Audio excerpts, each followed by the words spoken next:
Objects in our 3D world are described by three main things: length, width, and height. Each component or direction comes from a different dimension. 3 directions equals 3 dimensions. The first dimension is length. The second is perpendicular to the first and adds a new direction of width. Add an axis perpendicular to those two and we get height, the third dimension. So we know that the fourth dimension needs to be perpendicular to the last three, but what direction is that? I know what you're thinking. Isn't time the fourth dimension?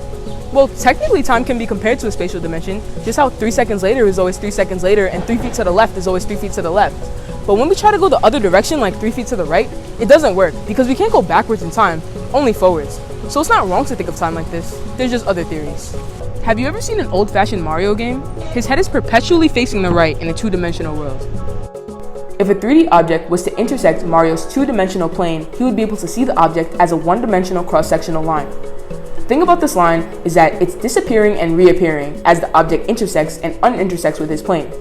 This is odd to Mario. Things don't disappear and reappear in his world, just like things don't disappear and reappear in our world. If we tried to explain this to Mario, he wouldn't be able to comprehend it because all he can understand is lines, not shapes. This is also true for the fourth dimension. We wouldn't necessarily be able to comprehend it because we live in 3D and see in 2D. So 3D objects do unheard of things in a 2D world. 4D objects would do unheard of things in a 3D world. Objects would morph in size and shape, disappear and reappear in ways that we aren't used to. Just like how Mario lives in 2D and sees in 1D, we live in 3D and see in 2D. From the fourth dimension, you would be able to see in 3D, which means you would be able to see the front, back, inside, and outside of 3D objects simultaneously. Just how shadows of 3D objects are seen in 2D, the shadow of 4D objects are entire 3D objects.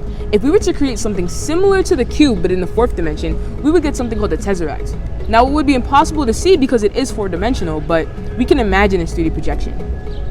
To understand the 4-dimensional tesseract a little bit better, let's take it down a dimension. Here we have a 3D rotating cube and its 2D projection. The face closest to the wall makes the biggest square on the wall, and the face furthest from the wall makes the smallest square.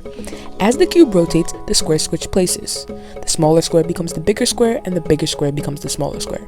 Same thing in the fourth dimension, except instead of squares getting bigger and smaller, it's now entire cubes. Notice how as the tesseract rotates, the cubes get bigger and smaller in of itself, just like the squares did. Although the fourth dimension can seem to be an impossible concept to grasp, it actually isn't that far of a stretch. Back in 1492, people thought the Earth was flat, or two-dimensional.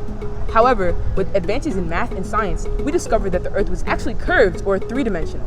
What if our interpretation of the world was somehow curved along a fourth axis, but we don't yet have the technology to find it? Although we may never be able to experience the fourth dimension, learning about it can answer some of physics' most mind-boggling questions.